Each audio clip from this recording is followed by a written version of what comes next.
สบายดีหมดสุขุสุคนเนาะมื้อนี้ข้าพเจ้าสินำเอาวิวทิวทัศน์ธรรมชาติของสายแม่น้ำโขงเนาะที่ข้าพเจ้าได้มีโอกาสได้ไปอยู่ที่เมืองแบงเนาะแขวงอุดมไซอยู่ทางภาคลาวเหนือเนาะและเส้นทางสายแม่น้ำโขงตัวนี้เนาะแม่นจะเริ่มแต่เมืองปากแบงเนาะจนไปฮอดขึ้นไปแถวเขตบ่อแก้วเนาะเขตสามเหลี่ยมทองคำพู้นแหละเนาะแต่ว่าข้าพเจ้าสิเก็บภาพบรรยากาศบางช่วงบางตอนเนาะของวิวธรรมชาติแม่น้ำโขงให้พวกท่านได้ชมกันเนาะเพราะว่าตามที่ข้าพเจ้าได้ไปสัมผัสมานี่รู้สึกว่าวิวยามนี้นี่งามหลายเนาะเพราะว่าน้ำโขงนี่มันก็ขึ้นเนาะเฮ็ดให้ระดับน้ำโขงอยู่สูงเนาะการแล่นเรือนี่ก็ถือว่าค่อนข้างสะดวกเพราะว่าน้ำยามนี้นี่จะหลายแล้ว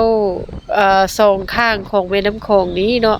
มันจะเขียวสดงดงามเนาะเพราะว่าช่วงนี้เป็นช่วงฝนตกเนาะฤดูฝนเฮ็ดให้ภูเนาะหรือว่าทิวทัศน์ธรรมชาตินี่นะมันจะเขียวอุ้มทุ้มสะอดเนาะประชาชนที่อยู่แถวเขตเรียบแม่น้ำโขงเขาเจ้าก็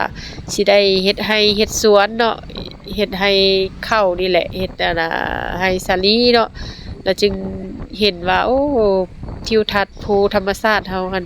มีความสวยสดงดงามเนาะเป็นตาสะอ่อนเขียวอุ้มทุ่มไว้ซะ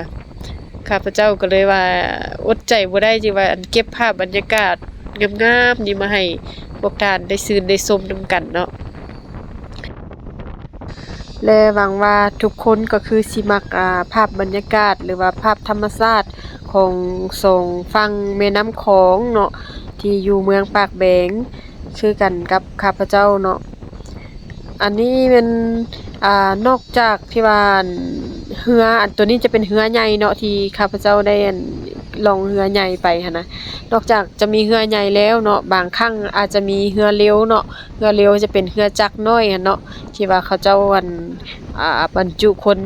7-8คนนี่แหละคิดว่าอย่างสูงสุดเนาะแต่ตัวนั้นหันจะแล่นไวเนาะข้าพเจ้าบ่กล้าขี่ตัวนั้นเลยเพราะว่าขี้ย้านเนาะก็เลยว่าขี่เรือใหญ่นี่ลองเบิ่งภาพธรรมชาติเอามันจึงสวยสดงดงามเนาะถ้าว่าขี่เรือตัวนั้นนี่โอ้ยัน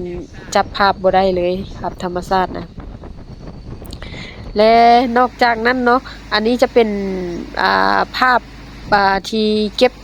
ทางข้างเนาะเป็นวิวข้างเรือหั่นน่ะเนาะจะเห็นแต่ฝั่งเดียวเนาะจะเก็บแต่ฝั่งเดียวเมื่อกี้นี่จะเป็นวิวทั้งสองฝั่งเนาะอันนี้จะเป็นวิวฝั่งเดียวเห็นบ่ทุกท่านให้ประชาชนเขาเจ้าหั่นนะบางบ่อนก็เริ่มเขียวอุ้มทุ่มเนาะแต่ว่าบางบ่อนนี่ก็มีสีเหลืองขึ้นมาหน่อยนึงเนาะแสดงว่าเขาเจ้านี่อ่าเฮ็ดให้นี่บ่พร้อมกันเนาะผู้เฮ็ดไว้มันก็จะอาจจะเหลืองขึ้นมาอาจจะถอกรวงแล้วและสุดท้ายเนาะเวลาพวกเขากลับมาเนาะพอดีเห็นประชาชนเขาเจ้าฮ้อนค่ำก็เลยว่าเก็บภาพมาให้เบิ่ง